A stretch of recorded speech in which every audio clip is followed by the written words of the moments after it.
Yo, YouTube land, what's going on? Woo! All right, here we go. An old school bodybuilder's exercise for glutes, your buns, hamstrings, and even lower back. It's called a good morning. It seems to be a forgotten old school bodybuilding exercise. I'm going to do a set with you. It's at the end of the day. I haven't been doing this one lately. I sort of forgot about it.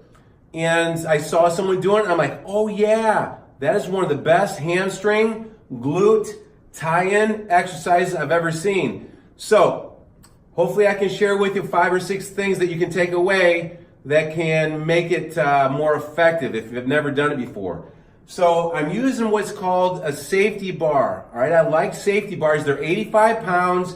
They got handles on them. And the point is, instead of having a bar across your upper back, which there's issues with that, if you have the bar placed the wrong way. I'm going to end this video with why not to use a high bar squat. If you've ever seen the majority of bodybuilders, they got a big round knot vertebrae that's all calcified in the middle of their upper back. It's from high bar squats. And whether they know it or not, they're going to pay the price someday, somehow. And when you calcify a vertebrae in your neck, it could cause major problems. All right, so here we go. I'm going to demonstrate the good morning with the safety bar. I'll talk you through it. It's the end of my day. I'm not going to say I'm doing perfect with this technique because I haven't been doing it, but I can assure you that it's good enough to stay safe. Do you want to wear a weight belt? If you're brand new to compound movements and you're pretty much just getting into fitness, you probably should tighten up that belt nice and tight.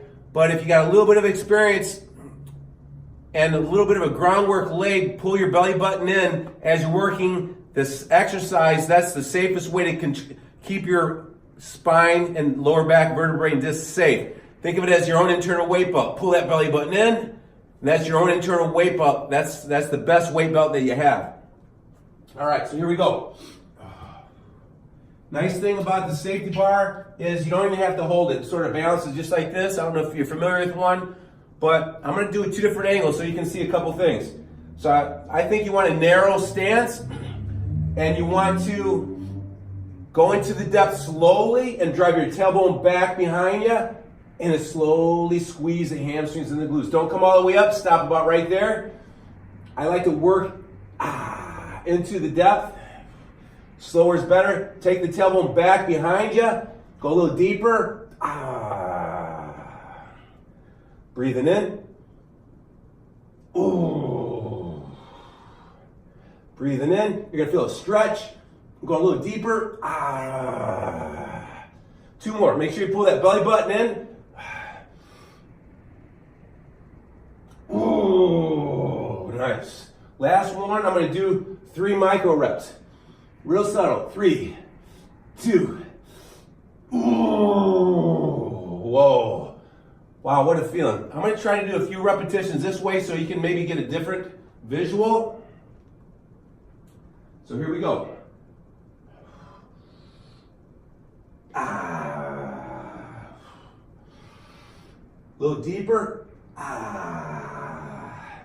Last one. 3 little micro reps. And 3, 2. Ooh.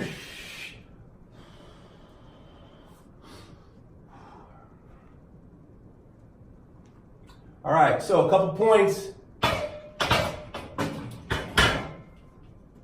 about the good morning. If you've never done it before, some people might be like, oh my gosh, that's really dangerous on your lower back. Well, it can be. Bending over and picking up a pencil off the floor can mess your back up if you round out and you don't hold your body correctly. You want to get the chest open, the blades back. You want to pull your belly button in. You want to give those inner muscles of your abdominal wall and your lower back the ability to cinch it up nice and tight and support it. That's important when you bend over and pick up a pencil off the floor with no weight on your back. Another point on the good morning is it's a feeling squeezing exercise in my opinion. You can, just like a stiff-legged deadlift or a deadlift, the more stiff you keep your legs, the more you're going to feel it in the hamstrings. And if you stop short, you're going to keep it in the hamstrings. If you come up tall here, you can squeeze the glutes at the top. Now, if you bend the legs a little bit more like that and drop down, then you're going to bring the tension more into the glutes and the upper back, just like a deadlift. Stiff-legged deadlift, or you bend your knees. All right, so now here's how I want to wind this video up. I messed my spine up big time with a 14-year football career, and main thing I think is squatting too heavy in college, 600, 700 pounds for reps of 5, powerlifting for football, with the bar too high on our upper back, called the high bar squat, and looking up. We were taught to look up. And my feet were too close. You got to get those feet wide, heels in, toes out, and open up those hips for proper squat technique. So here's a straight bar. So I just want to demonstrate what a low bar squat is. So a high bar squat will be if you have the bar about right here, about that high. A low bar squat is bringing the bar down and getting more comfortable with that bar about an inch lower. So it's like one vertebrae lower. And the key is when you're squatting, don't look up. If you got the bar too high on your spine and you're looking up, think about the torque on the neck vertebrae. So bring the bar down about an inch on the upper back. And as you're squatting, look down, not up. Look straight ahead and down slightly. So that's the key.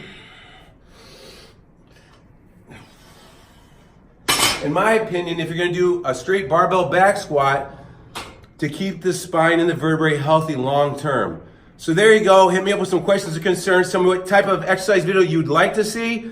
And remember, you can do all the proper weight training you want in the world, but if you're not being anabolic with your hormones, if you're eating too few calories and you're not carb cycling and eating into more calories, you're gonna go catabolic. You're gonna lower your immune system for sure. You're gonna lower your anabolic hormones, your growth hormone, your testosterone, and you're gonna get tired, lethargic, and grouchy. You gotta up those calories by increasing your starchy carbs at least once every 3 days. And so if you want to talk more about nutrition, you want videos on nutrition, hit me up below. You do have the power to change to make the rest of your life the best of your life.